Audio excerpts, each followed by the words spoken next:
adalah bagaimana bisa bertahan di era seperti ini, gitu. Tapi insya Allah karena bagian dari tanggung jawab kita sebagai orang tua, ya apapun kondisinya, kalau dirasa anak kita itu sudah layak, sudah siap, kita harus mempersiapkan diri untuk bisa. Baik, kita mulai ya, sudah 19.30 ya Bunda sekalian.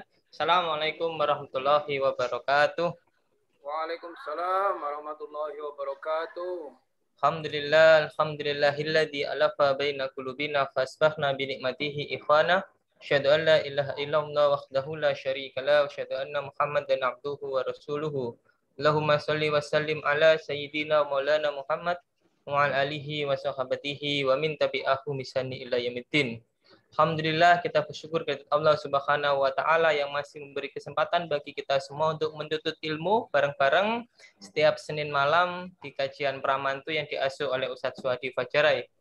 Semoga selalu kita istiqomah sampai seri ini selesai sehingga nanti kita bisa mendapatkan manfaat sebaik-baiknya dari ilmu yang didapatkan. Salat serta salam tetap kita haturkan kepada junjungan kita Nabiullah Muhammad SAW. Baik, ayah bunda sekalian, untuk memberi keberkahan pada acara ini, mari kita buka acara kajian Pramantu seri ketiga ini dengan membaca Ummul Quran. Ala hadiniyah wa kulli niyati sholihah. Al-Fatihah. A'udzu billahi minasyaitonir rajim. Bismillahirrahmanirrahim. Alhamdulillahi rabbil alamin. Arrahmanir rahim. Maliki yaumiddin.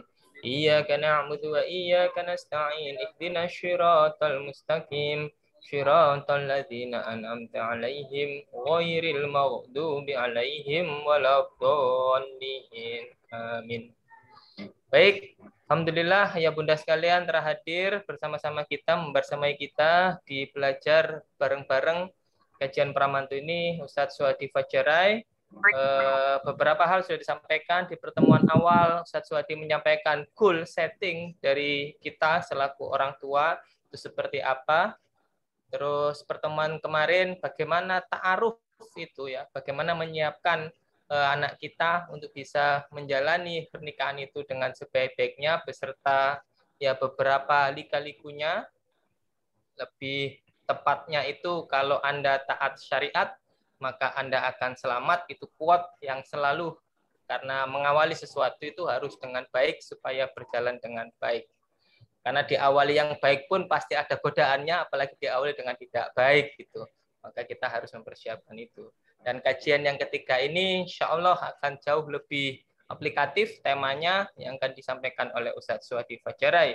Ustadz Suhadi, waktunya itu 15 menit untuk menyampaikan materi kurang lebih. Nanti sisanya kita banyak berdiskusi. Saya yakin ayah bunda sekalian juga banyak hal yang ingin disampaikan. Ayah bunda bisa menyampaikan langsung atau kalau belum berkenan untuk menyampaikan langsung bisa menuliskan di kolom chat ya. Baik, Ustadz Suhadi, waktu dan Zoom saya persilahkan.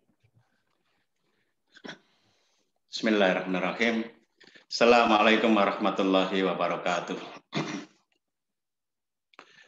Alhamdulillahil karim arrahman alamal Qur'an halaqal insana alamal bayan.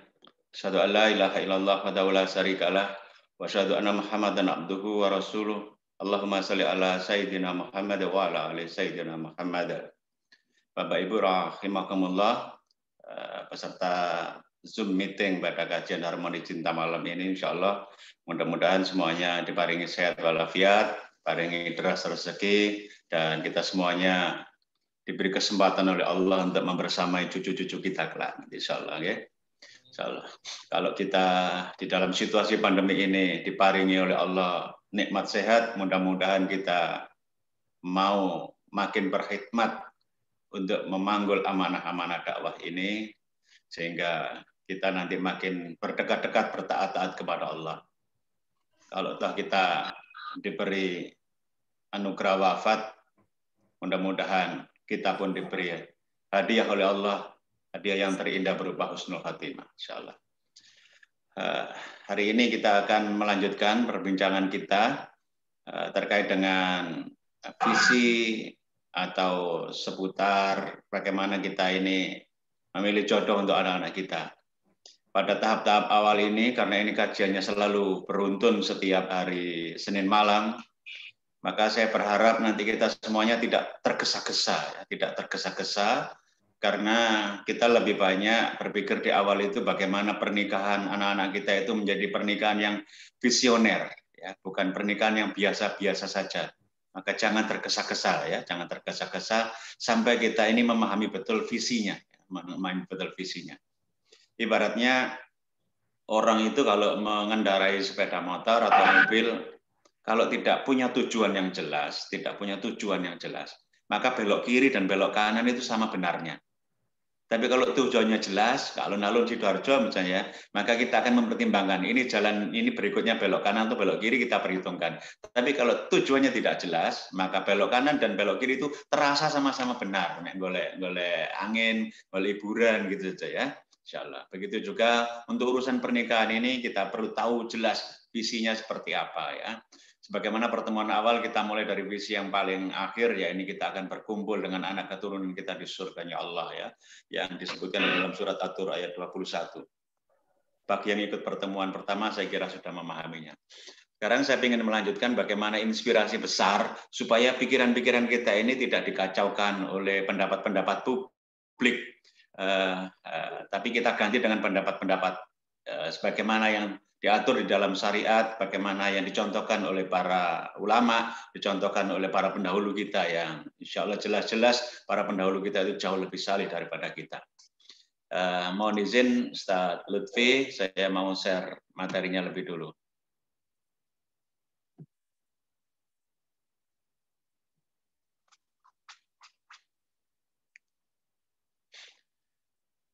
Kalau pada pertemuan-pertemuan sebelumnya, saya membicarakan bagaimana Salahuddin Al-Ayyubi itu bisa terlahir, ya, bagaimana Umar bin Abdul Aziz itu bisa terlahir dari sosok-sosok mertua, sosok mbah yang hebat, sosok ayah yang hebat dan sebagainya, yang diawali dari sang mbah, ya, sang kakek dalam memilih menantu.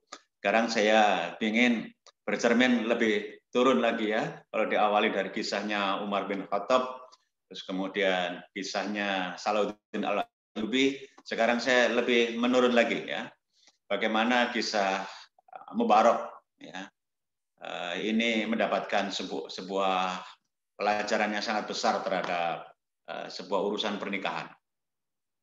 Suatu ketika ada seorang ayah yang kaya raya yang punya kebun yang sangat luas, Ayah ini punya anak perempuan ya. Kebun yang sangat luas ini dalam versi sejarah itu ada yang mengatakan ini kebun anggur, ada yang mengatakan ini kebun delima ya. Saya anggap saja ini kebun delima gitu saja ya. Nah, suatu ketika sang pemilik kebun ini datang ke kebunnya, sidak ke kebunnya. Maka ketika sidak di kebun ini, dia memerintahkan karyawannya, sang penjaga kebun namanya Mubarak. Sang penjaga kebun ini namanya Mubarak. Nah, sang Mubarak ini diperintahkan, tolong ambilkan satu buah delima yang manis untukku. Maka pikirannya Mubarak, yang manis itu adalah yang masih tampak ranum. Maka kemudian diambil satu, disajikan kepada sang juragan ini. Dan kemudian sang juragan ini kecewa. Ini masih kecut sekali ya. Ini masih kecut ya. Ini masih terlalu muda. Insyaallah. Tolong ambilkan yang lebih baik, yang manis untukku.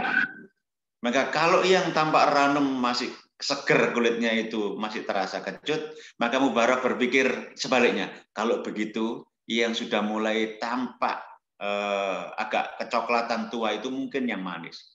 Maka diambil, kemudian disajikan. Ketika dipotong, dibuka, ternyata ini sudah buah yang lebih dekat dengan kata-kata luarso.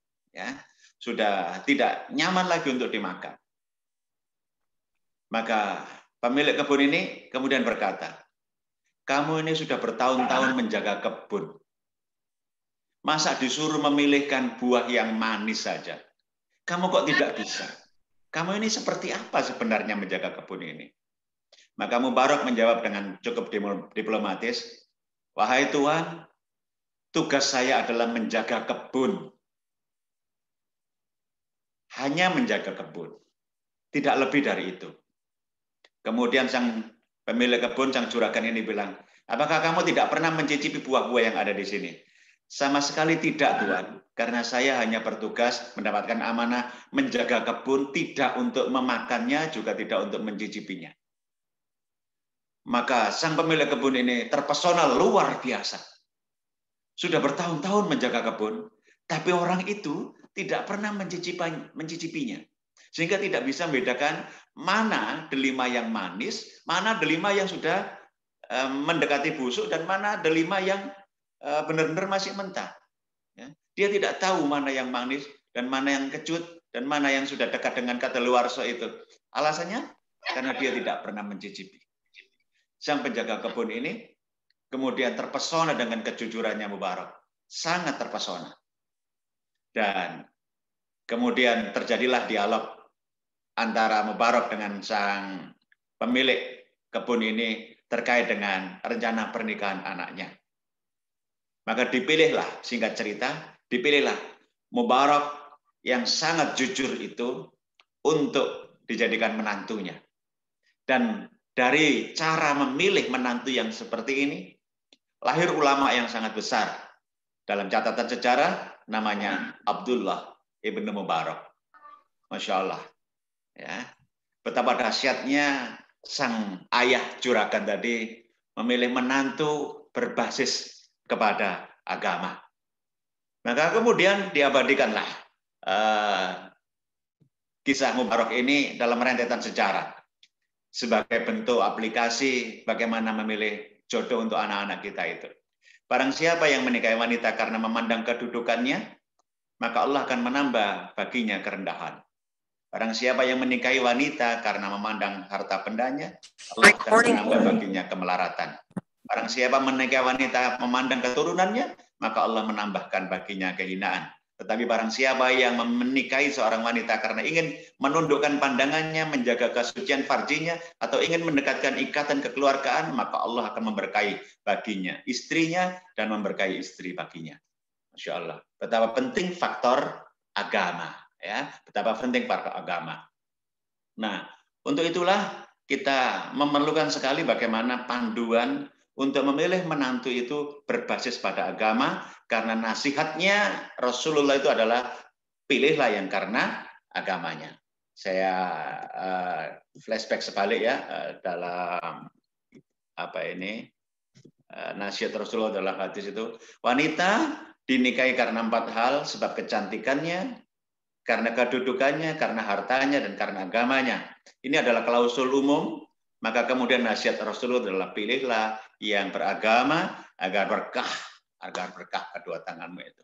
Pilihlah. Ya. Jadi kalau saya beri kalimat satu itu adalah faktor umum pada umumnya. Misalnya kaum Nasrani pada waktu itu memilih karena eloknya paras. Kaum Jahiliyah itu memilih karena kedudukannya. Yahudi itu memilih hartanya. Maka kemudian Rasulullah memberi nasihat, pilihlah yang karena agamanya. Dan aplikasi ini kemudian diterjemahkan oleh mertuanya Mubarak tadi dengan sungguh-sungguh, dan kemudian lahirlah tokoh-tokoh hebat dari rahim pernikahan yang seperti itu. Maka kajian ini pun menginginkan agar cucu-cucu kita kelak nanti jadi cucu-cucu yang mampu memanggul amanah dakwah ini. Cucu-cucu yang insya Allah akan menjadi generasinya Salahuddin Al-Ayyubi. Cucu-cucu yang akan menjadi generasinya nanti Umar bin Abdul Aziz. Cucu-cucu yang akan menjadi generasinya Abdullah ibnu Mubarak. Insya Allah. Itulah yang kemudian kita pandang sebagai visi besar, pilihlah yang karena faktor agama. Faktor agama. Pada pertemuan yang lalu ada yang bertanya bagaimana faktor agama itu kemudian kita bisa terjemahkan pada saat proses ta'aruf. Bagaimana proses ta'aruf itu kita bisa melihat agamanya seseorang. Mari kita lihat nasihat dari Al-Quran sebentar. Bagaimana sebuah perilaku beragama itu dibentuk. Di dalam surat Luqman, nanti kita bahas sedikit, minta waktu tambahan sedikit kalau 15 menit nggak cukup ya. Ada tiga persoalan besar yang dibahas di dalam persoalan baiknya seseorang dari aspek agama itu. Yang pertama adalah aspek akidah, yang kedua adalah aspek ibadah, yang ketiga adalah aspek akhlak. Tiga hal persoalan ini insya Allah akan menjadi panduan kita untuk belajar, ya, panduan kita untuk belajar.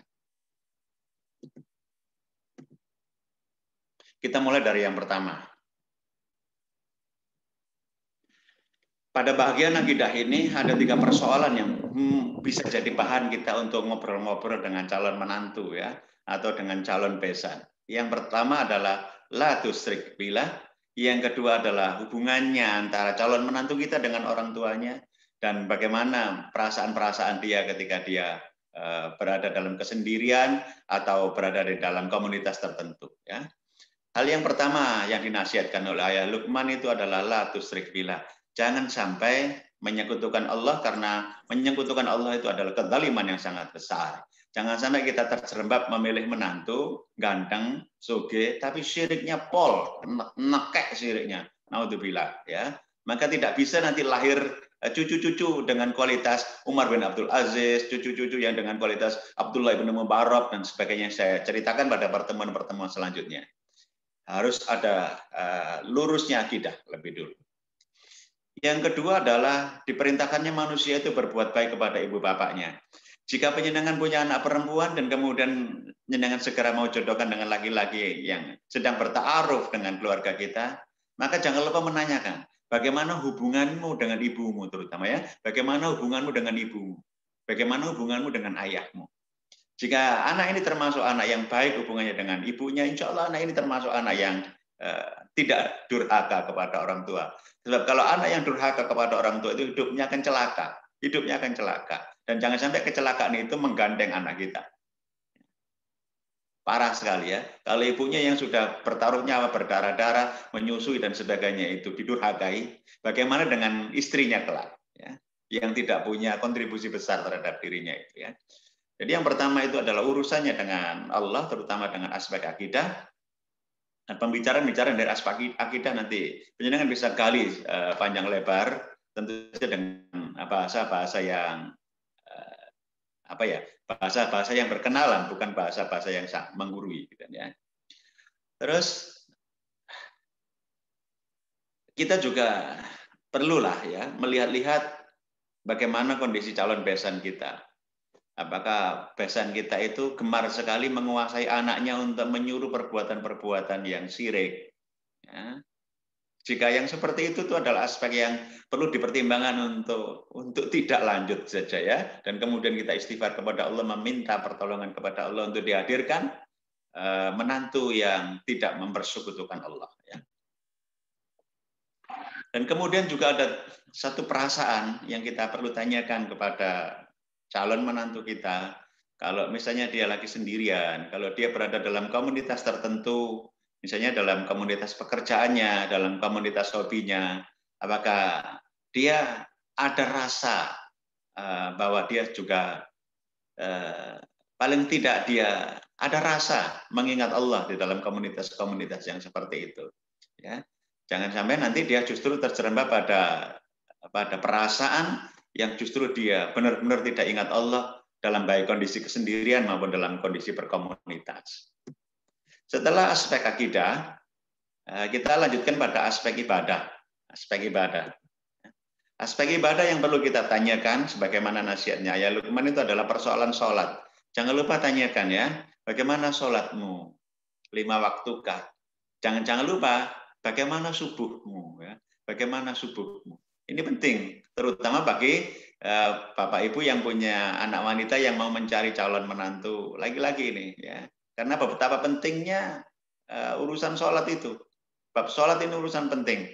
Ya. Jangan sampai kemudian kita bilang, terus nanti menikah kan, kok bisa sholat dewe. Oh, belum tentu, ya, belum tentu, ya, belum tentu. Maka kita lebih baik cari yang aman, ya, cari yang sholat, ya, cari yang sholat, ya, sholat. Dan yang ketiga adalah bab akhlak. Bab akhlak ini yang perlu kita tahu, kita lihat, ya, itu ada 3 hal. Yang pertama terkait dengan wajah, terkait dengan cara berjalan, dan bagaimana dia bersuara.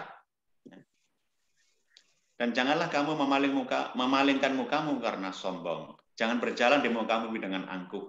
Intinya adalah jangan sampai punya akhlak yang sombong, gitu ya. Karena sombong itu, walaupun ada sepersit saja di dalam dadanya sebesar biji sawi, ya, sebesar biji zarah, maka sungguh itu akan berakibat fatal kepada akhiratnya kelak. Karena orang-orang yang sombong, membangga-banggakan diri itu adalah orang yang tidak disukai oleh Allah, tidak disukai oleh Allah.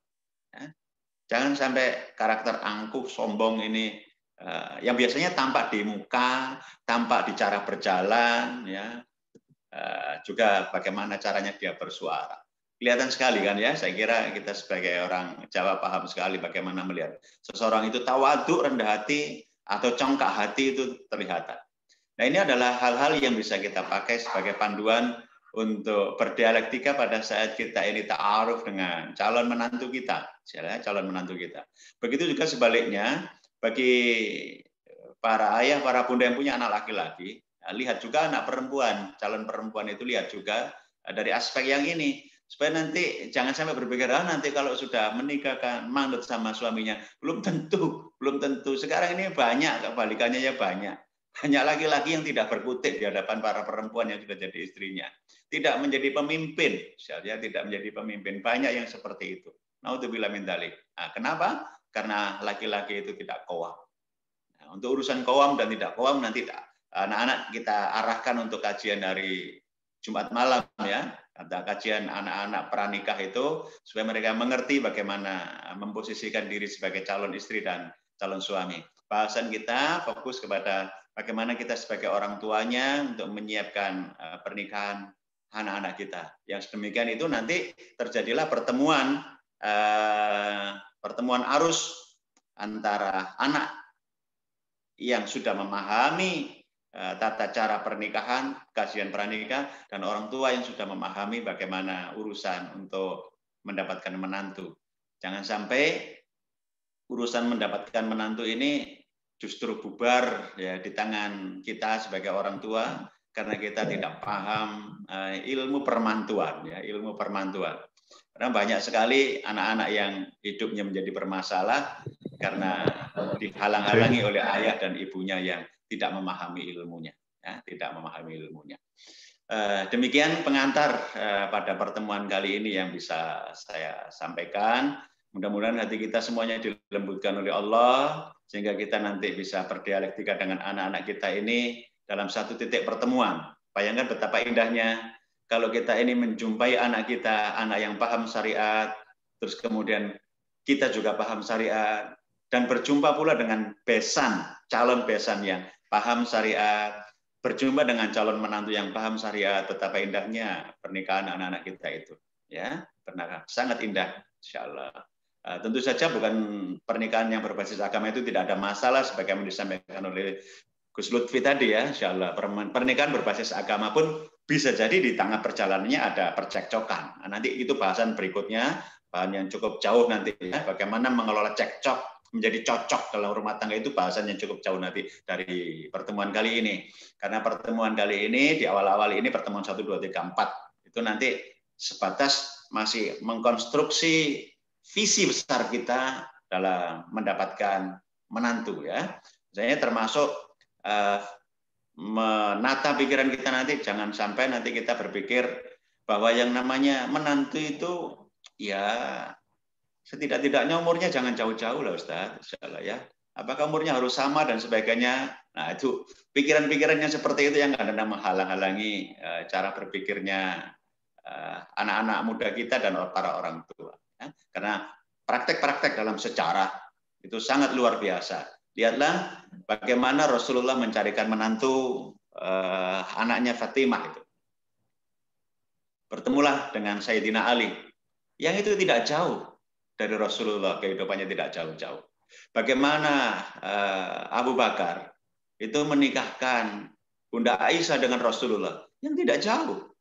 Insyaallah. Bagaimana Hafsah, anaknya Umar bin Khattab itu menikah dengan Rasulullah tidak jauh. Insyaallah ya, tidak jauh. Ya. Dan bagaimana Utsman yang menjadi menantu Rasulullah. Tidak jauh ternyata, tidak jauh. Kenapa menjadi secepat itu pernikahannya? Karena pada zaman sejarah yang kita pelajari itu, bapak sangat berpengaruh kepada warna agama dan karakternya anak. Sehingga tidak jauh-jauh kalau mencari menantu itu, ya, tidak jauh-jauh kalau mencari menantu itu. Ya, demikian pengantar dari saya. Kalau ada pertanyaan atau tambahan, dipersilahkan karena kajian ini sifatnya saling memperkaya, saling menguatkan supaya kita nanti kalau mendapati situasi untuk bersiap-siap mencari jodoh untuk anak-anak kita tidak mengalami kebingungan sendiri ya, insyaallah. Makatan saya kembalikan kepada host Gus Lutfi. Saya cukupkan dan monggo diatur dialektikanya. Baik, jazakumullah khairan kasir Ustaz Swadi yang telah mengawali kajian kita. Cerita yang sangat-sangat menyentuh, mubarok ya, seorang penjaga kebun yang itu dia dengan jujurnya bertahun-tahun menjaga kebun tidak pernah mencicipi satu pun buah yang dijaganya itu.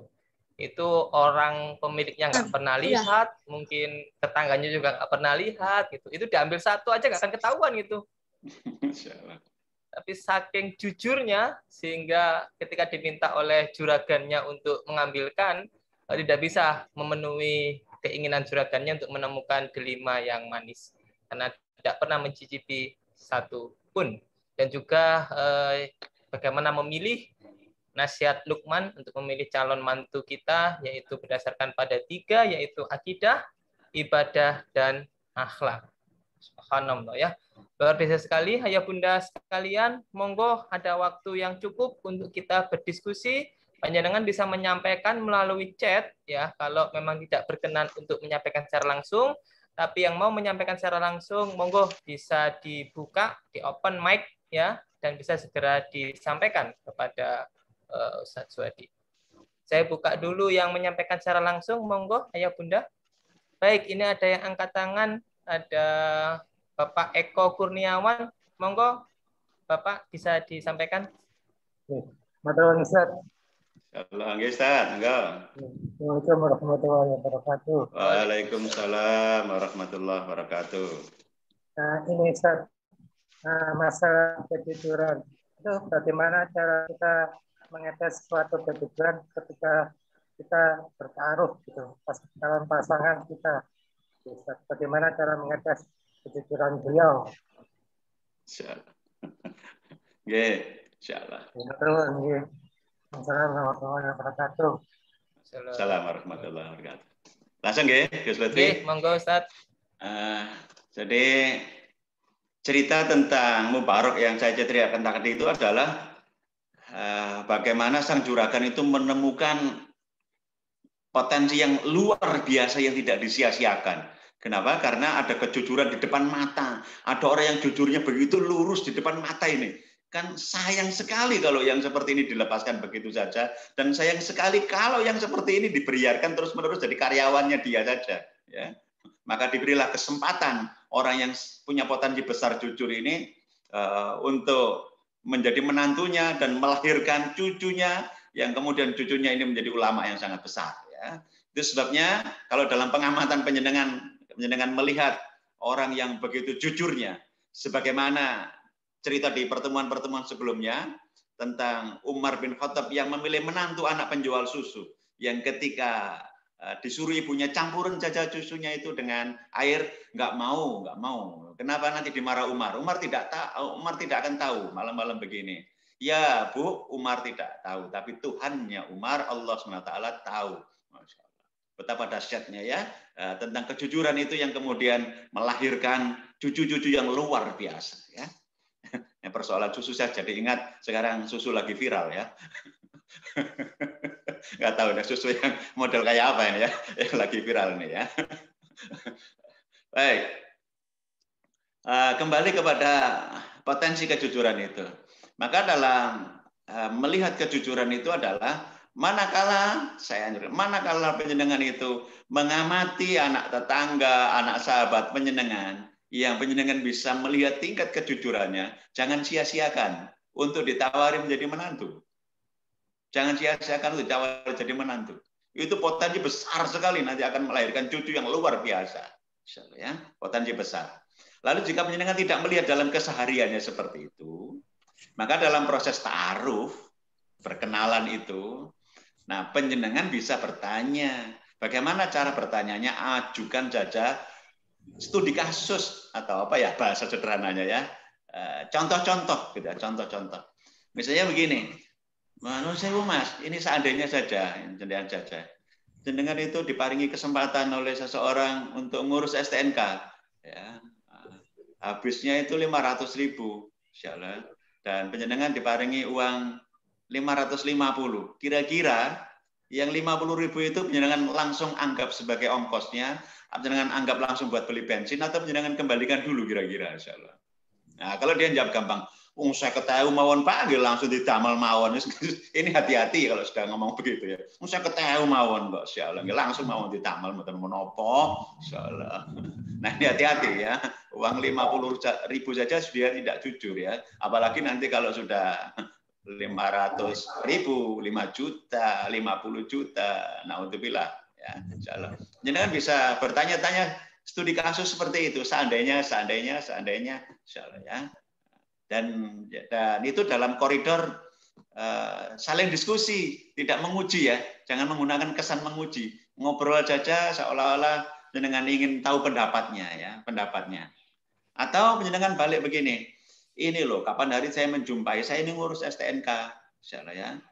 Nah habisnya itu setelah dihitung-hitung, itu habis 500.000, kasih uang 550. Itu ternyata nggak dikembalikan dan tidak ada penjelasan. Kira-kira kalau menurut pendapat jenengan gimana? Nah, kalau langsung anak tuh jawab, alah Pak, 50.000 saja kok ditanyakan, insyaallah ya. Ya sudah biarkan orang itulah, biarkanlah nggak apa-apa. Nah ini hati-hati ya, karena kejujuran itu sangat penting, sangat penting. Bukankah tanya kepada ibu-ibu membutuhkan kejujuran suami yang jujur, istri yang jujur juga sangat dibutuhkan. Maka kejujuran itu sumbernya dari mana? Sumbernya karena kejujuran itu akhlak, kejujuran itu karakter, maka kejujuran itu sumbernya itu adalah dari ibadah. Sumbernya dari ibadah. Karena sholat itu fungsinya ya, inna sholati tanha anil faksai wal mungkar. Bahwa sholat itu akan mencegah perbuatan keji dan mungkar. Maka seseorang yang tidak sholat hampir dipastikan, ya, hampir dipastikan ada masalah-masalah dalam urusan akhlak dan adabnya. Ya. Untuk itu penjenengan bisa menggalinya dengan berbagai cara. Makanya ketika ta'aruf, jangan cuma kenalan-kenalan yang biasa, kenalan yang cari yang sevisi, yang cocok. Visinya kayak apa gitu ya. Memandang kayak apa. Termasuk misalnya begini, tanyakan, itu pendapatmu gimana ya? Kapan hari itu saya dengar ada orang tua sekali, umurnya itu loh 80 tahun. Ternyata menikahi seorang gadis umur 18 tahun. Nah, nanti saya ceritakan pertemuan mendatang ya. Pendapatmu bagaimana? Wah, itu laki-lakinya kurang ajar banget itu, Pak.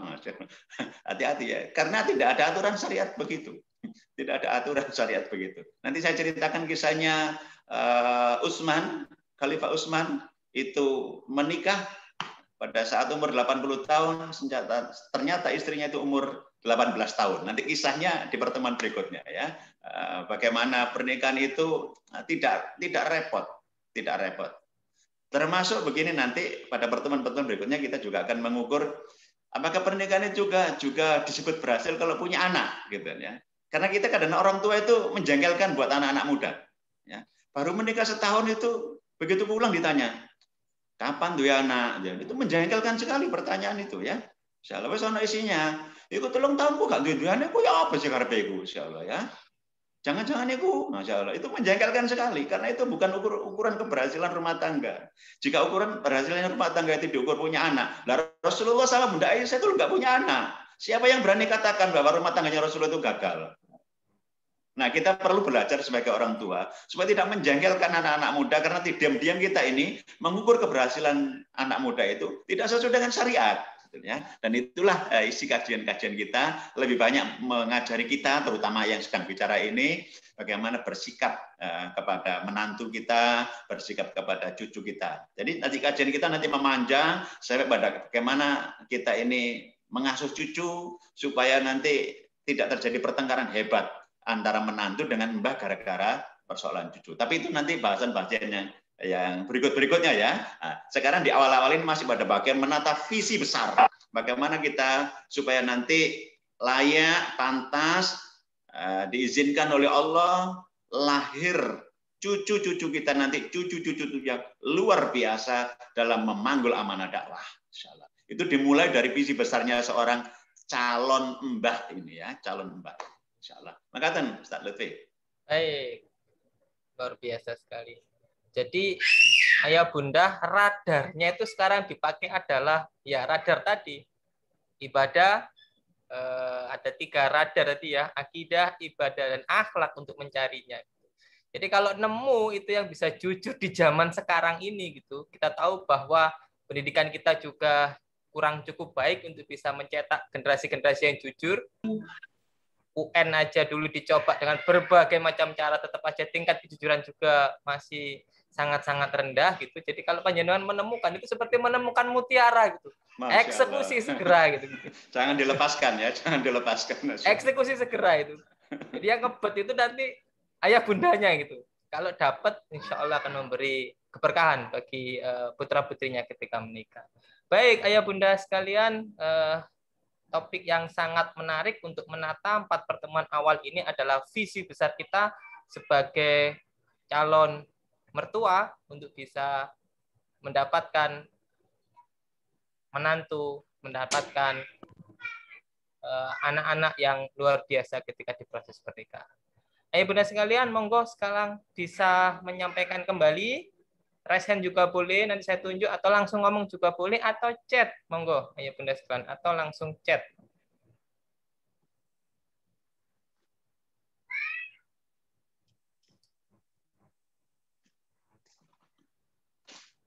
Oke, ini oke Ustaz, ini saya bacakan ya dari Ibu Iva di chat, Ustaz. Jadi tanya Ustadz, untuk zaman sekarang, kira-kira umur berapa mulai kita untuk menganjurkan anak menikah? Ya. Kalau sesuai undang-undang itu kan 19 nih Ustadz ya, dan 21 ya. Iya, ya, insyaallah. Baik, jadi pernikahan itu kalau menurut konsepsi publik sekarang itu adalah kepatutannya diatur oleh undang-undang perkawinan ya, oleh negara, insyaallah. Dan saya kira di zaman sekarang kita ini juga kita bersepaham bahwa rata-rata anak-anak kita itu bersiap untuk memasuki rumah tangga itu pada kisaran usia 20-an ya, pada kisaran usia 20-an. Meskipun begitu, undang-undang kita juga memberi kelonggaran ya, jika usianya tidak mencukupi usia undang-undang itu, maka kita bisa mengajukan dispensasi kepada Departemen Agama ya, karena ada jalur dispensasi, Tapi yang paling penting bukan usianya. Yang paling penting bukan usianya. Yang paling penting itu kesanggupannya. Paling penting itu kesanggupannya. Pada kajian pranikah hari Jumat untuk anak-anak muda kemarin, itu hadir tokoh muda yang menyampaikan seruan, wahai pemuda, segeralah menikah. Segeralah menikah itu tidak bisa ditafsirkan terburu-buru atau tergesa-gesa. Ya. Segera itu berarti punya persiapan-persiapan yang matang. Ya. Punya persiapan-persiapan yang matang. Nah, kembali kepada pertanyaan, bagaimana ciri-cirinya anak-anak kita ini sudah pantas lah ya, berkelayakan untuk membina rumah tangga, maka hal yang paling utama lebih dulu itu adalah akil balik ya, akil balik. Ingat ya kalimatnya, akil balik. Jangan dibalik. Balik kemudian akil. Jangan ya. Salah. Nah, sekarang ini kalau dengan bertanya tentang fenomena zaman sekarang, yang terjadi itu pada umumnya anak-anak kita itu banyak yang balik duluan, akilnya belakangan. Tapi pada zaman pendidikan yang kita lihat para ulama, para sahabat, para fuqaha, dan kemudian juga Rasulullah pada zaman Rasulullah, itu berbarengan antara akil dan balik, ya, sepadan. Otaknya ini sudah mampu untuk membedakan baik dan buruk, mampu untuk memikul beban syariat, ya, siap jiwanya, dan kemudian balik itu raganya juga. Makanya kalau mau bicara yang seperti ini, bicaranya adalah penjenengan lihat dulu, apakah putra putri penjenengan sudah tampak betul akilnya. Nah, kalau baliknya gampang sekarang melihat itu ya, gampang sekali ya, gampang melihat sekali ya, dilihat dari fisiknya sudah lihat. Akilnya ini ya, karena rata-rata rumah tangga itu bermasalah. Rumah tangga itu bermasalah, pengalaman saya ini ya, saya lihat sebagai konsultan keluarga, itu karena suaminya masih kekanak-kanakan. Ya. Ya, umurnya ada yang sudah 35 tahun, tapi pikirannya kanak-kanak terus gitu ya. Umurnya ada yang sudah 40 tahun, tapi kekanak-kanakan sekali gitu ya. Astagfirullahaladzim ya. Ini akhirnya nggak datang-datang gitu ya. Nah, betapa pentingnya proses ta'aruf tadi ya, untuk melihat gejala-gejala apakah akilnya sudah tampak atau belum. Ya. Akilnya sudah tampak atau belum. Sudah ada kapasitasnya atau belum.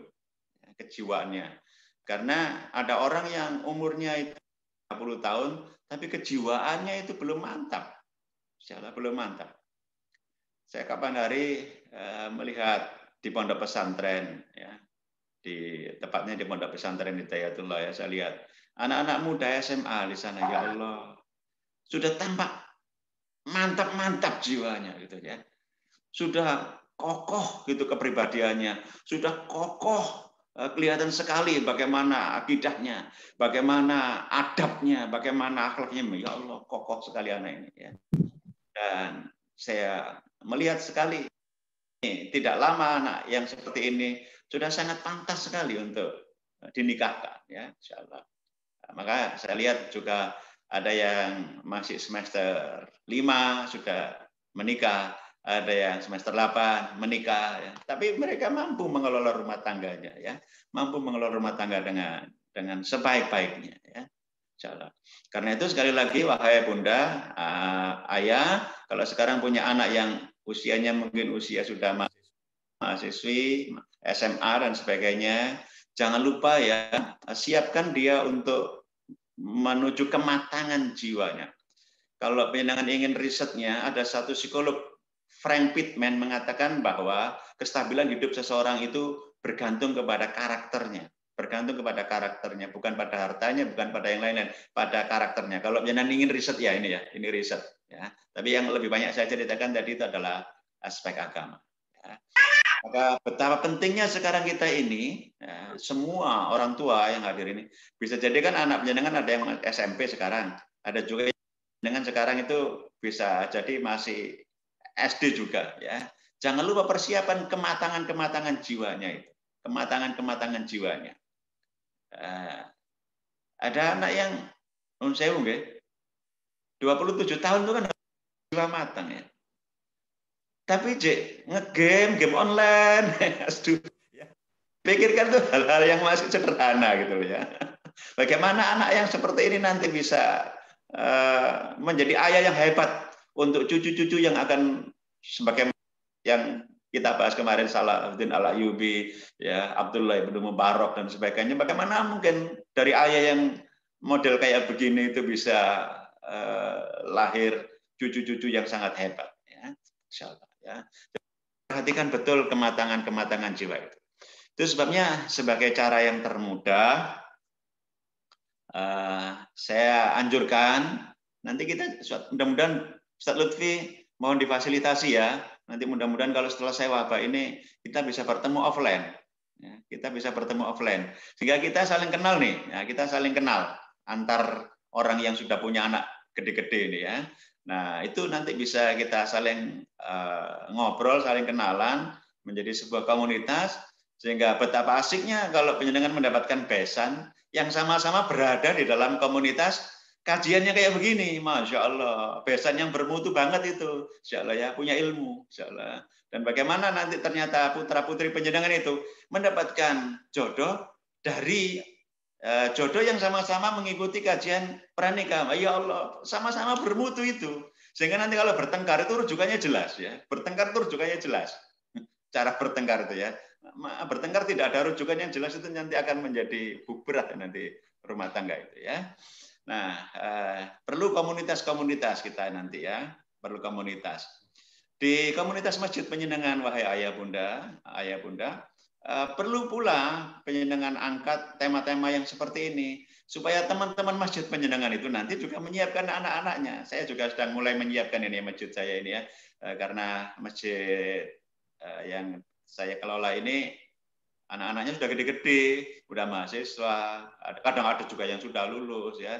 Mereka kebingungan ini mencarikan jodoh ya, anak perempuannya. Kenapa tidak dicari sesama jamaah saja? Ya, insya Allah. Dan itu tidak salah ya bunda ayah. Jangan kemudian nanti dapat sesama anaknya sama jamaah besanan. Terus kemudian diolok-olok, ya lah tiba-tiba penggo, penggo loh. Apakah penggo itu hina gitu loh ya? Penggo, pekco dan sebagainya. Itu tidak ada rumus kehinaan di situ ya.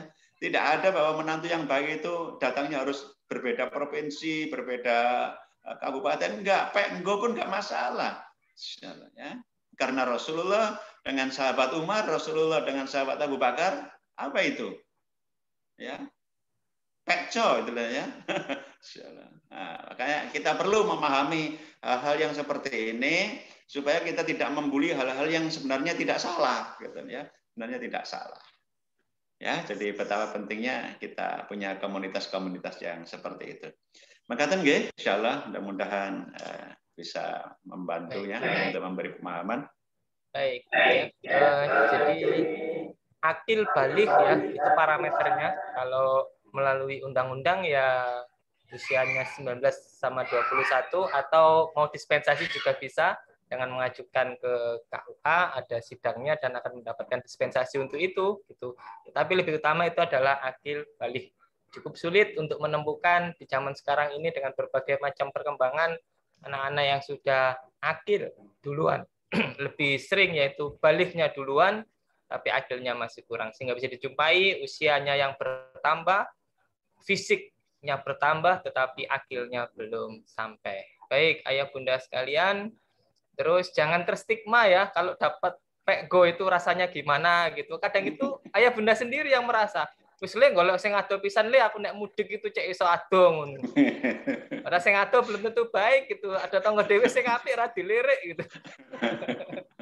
Karena merasa nanti tangga dhewe sungkan dirasani dan sebagainya. Itu bukan parameter kita. Mari kita kembali ke visi besar bagaimana pernikahan itu dibentuk dengan parameter yang benar ya yang disampaikan. Baik, ayah bunda sekalian, sebelum ke chat barangkali ada yang bertanya secara langsung biar lebih komprehensif dalam menyampaikan. Monggo, saya persilakan. Bisa dinyalakan mic-nya dan bisa disampaikan.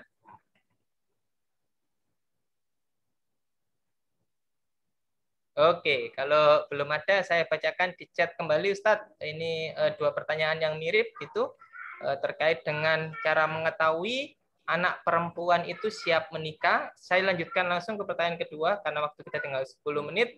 Mirip Ustadz terkait dengan kesiapan anak perempuan karena ini ada kasus anak perempuan itu menolak lamaran dikarenakan belum siap menikah menurut si anak. Padahal usia dia sudah sekitar 21 sampai 25 tahun gitu. Bagaimana menyikapinya hal seperti itu dan bagaimana cara mengetahui bahwa anak perempuan itu siap menikah? Ya, baik. Menolak lamaran itu dibolehkan dalam Islam. Dibolehkan ya. Jika tidak muncul keinginan di dalam hati sang perempuan itu ya, boleh. Tetapi jika yang ditolak karena faktor kebaikan agamanya itu yang dianggap bermasalah. Ya. Jadi misalnya, Mama males aku, dulu baduke tok ireng ngono paling kok jangan-jangan nggak gelem nonton bioskop. Nah itu yang bermasalah dari aspek agama ya. Jadi kalau menolak itu karena memang belum ada keinginan di dalam hati, belum ada hasrat, belum ada muncul nanti bakat-bakat atau benih-benih untuk tumbuhnya mencintai itu. Ingat ya, dalam proses ini, dalam proses untuk kajian pranikah itu, termasuk kita ini adalah bukan memberi peluang pada anak-anak kita itu untuk jatuh cinta, bukan untuk jatuh cinta. Bukan untuk jatuh. Sekali lagi ya, paradigmanya harus diganti nih ya. Jangan jatuh cinta, nak ya, jangan jatuh cinta kepada anak perempuan gitu. Kamu nggak usah jatuh cinta kepada laki-laki siapapun, nggak usah jatuh cinta ya, insyaallah. Tapi kamu punya komitmen untuk membangun cinta nanti bersama suamimu. Karena jatuh itu loro kabeh, Bu ya. Tapi kalau membangun, ya, kalau membangun itu asik gitu ya. Membangun itu asik. Ya, butuh ikhtiar, butuh perencanaan, butuh semangat. Tapi kalau sudah jatuh, itu pasti remuk ya. Remuk ya. Bang, jatuh itu remuk, nggak enak. Maka bangunlah paradigma di pikirannya anak-anak bahwa kamu nak mesti membangun cinta nanti suatu ketika. Membangun cinta itu diawali dengan pernikahan.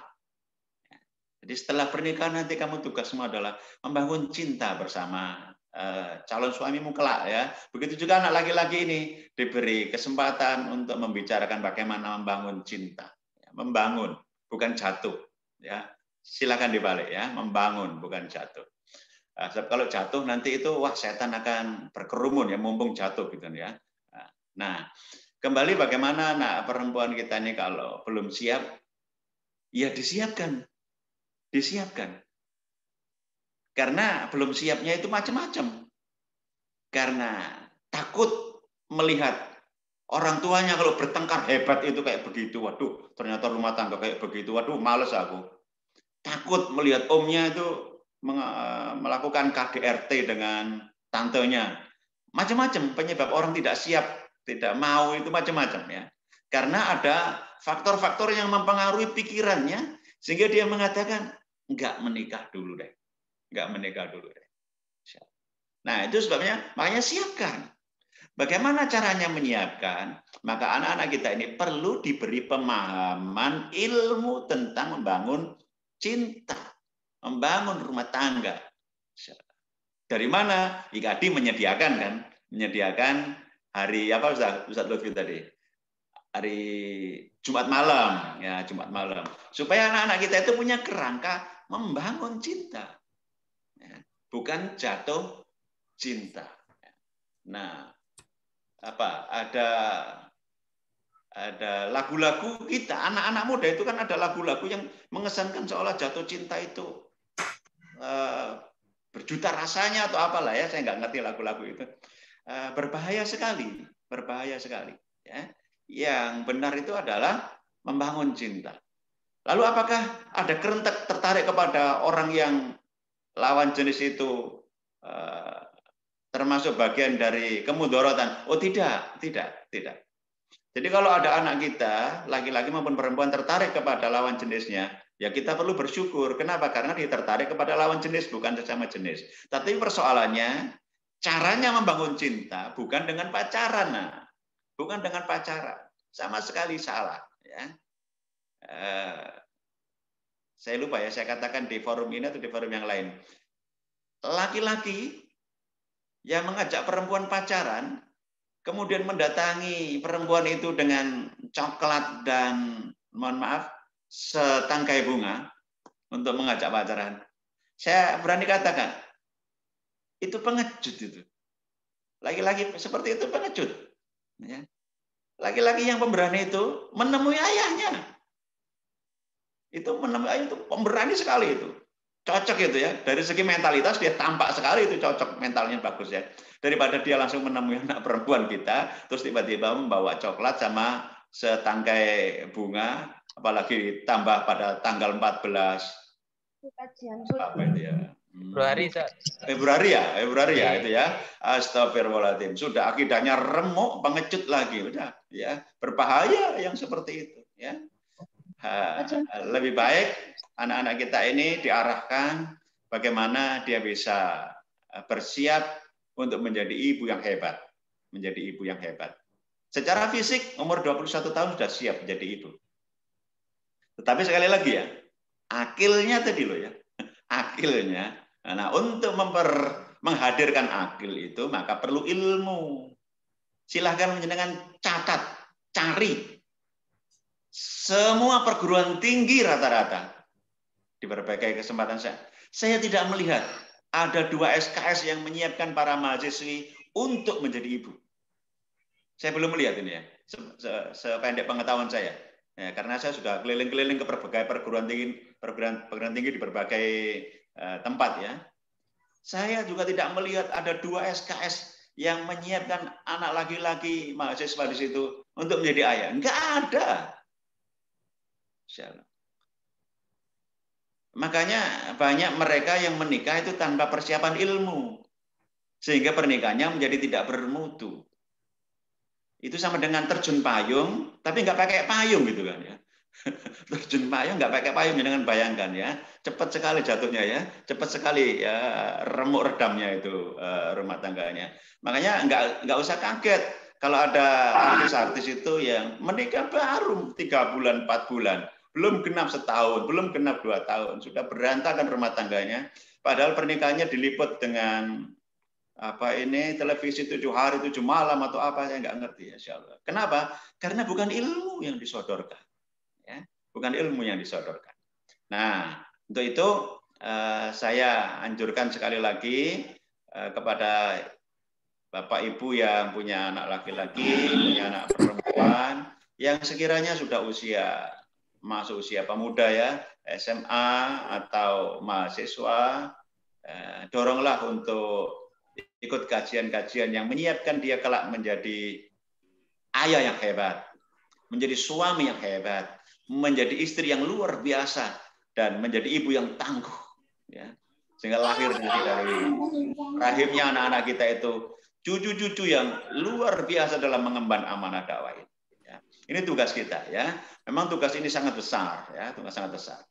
Maka saya ingin sampaikan formula besarnya untuk membangun generasi dari anak-anak kita, cucu-cucu kita gitu. Ini di ujung acara ini, saya ingin boleh dicatat nanti diulang-ulang ya. Boleh Ustaz Lutfi juga boleh. Tagline-nya begini. Dari keluarga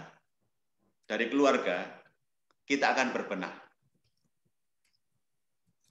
Dari sekolah kita akan mengolah cita-cita menjadi karya yang mensemesta. Dan dari masjid kita akan bangkit. Ya, 3 hal besar ya. Kita mulai dari rumah, dari keluarga kita akan berbenah.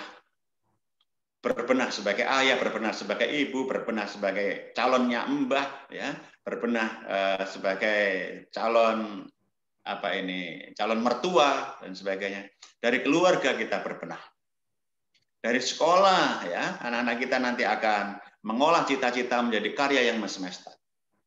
Dan dari masjid kita akan bangkit. Insya Allah ya. Dengan 3 matra itu, insya Allah kita akan menyongsong kebangkitan umat di Indonesia ini. Dari anak cucu penjenengan semuanya, mudah-mudahan terlahir nanti generasi-generasi solusi. Sekali lagi, generasi solusi. Bukan generasi polusi. Sebagaimana yang sedang didemonstrasikan di depan mata kita akhir-akhir ini. Naudzubillah min dzalik ya, insyaallah. Mohon berkenan untuk tetap bisa membersamai kajian-kajian IKD secara rutin ini, tidak lama tapi senantiasa ada inspirasi-inspirasi baru yang bisa kita jadikan untuk memperluas wawasan. Saya tutup. Sekali lagi di awal-awal pertemuan 1, 2, 3, 4 kita ini masih menata visi besar kita untuk mencarikan jodoh anak-anak kita, menyiapkan kita untuk menjadi mertua, menyiapkan kita untuk menjadi mbah. Nanti pada bab berikutnya kita masuk pada aspek-aspek yang agak teknis ya, agak teknis. Kemudian selanjutnya kita akan bicara sampai ke cucu nanti ya. Makatan Ustaz Lutfi, mudah-mudahan yang sedikit ini bisa menjadi inspirasi bersama dan diberkahi oleh Allah dalam mendampingi kita untuk mengurus, menyiapkan keluarga untuk anak-anak kita. Saya akhiri, ihdinas syiratal mustaqim. Assalamualaikum warahmatullahi wabarakatuh. Waalaikumsalam warahmatullahi wabarakatuh. Jazakumullah khairan katsira. Ustaz Suhadi, tepat 20.30 kita berakhir pula pertemuan di sesi ketiga pada pekan ini. Insya Allah pekan depan sesi keempat. Ini 4 sesi yang harus benar-benar kita pahami karena sebagai pondasi berpikir kita. Menolak pun, ya kalau ada anak kita itu menolak lamaran, itu harus dengan pondasi yang benar. Jangan sampai pondasi menolaknya itu keliru. Dan sampai kita memilihkan mantu kita, calon pendamping anak-anak kita itu keliru, maka pondasi ini harus kita bangun. Ya. Untuk orang tuanya, fondasinya ada di kajian Harmoni Cinta setiap Senin malam 19.30 sampai 20.30. Dan untuk anak-anak kita juga siapkan untuk dia membangun cinta, bukan jatuh cinta, karena jatuh itu remuk, sakit, gitu. Apalagi di masa pandemi ini, jangan sampai jatuh, nanti remuknya akan bertambah-tambah. Gitu. Setiap Jumat malam 19.30 sampai 20.30 dan kajian-kajian IKADI yang lain sebagai sarana untuk membersamai panjenengan sedoyo untuk tetap mengupdate pengetahuannya, untuk mendapatkan banyak manfaat di kajian-kajian IKADI Sidoarjo. Ada di chat itu seperti tahiyatun nafas dan lain sebagainya. Bapak Ibu sekalian, ayah bunda sekalian bisa bergabung di situ. Kurang lebihnya mohon maaf. Kita akan bertemu lagi Senin depan. Semoga tetap sehat, ayah bunda sekalian, dijaga Allah Subhanahu wa taala di masa pandemi seperti ini. Kita jalani ya kehidupan ini dengan sebaik-baiknya, patuhi anjuran yang disampaikan oleh pemerintah sehingga kita semua bisa selamat di dunia wal akhirah. Tutup dengan doa penutup majelis. Subhanakallahumma bihamdika asyhadu an la ilaha illa anta astaghfiruka wa atubu ilaik. Assalamualaikum warahmatullahi wabarakatuh. Waalaikumsalam warahmatullahi wabarakatuh. Insyaallah.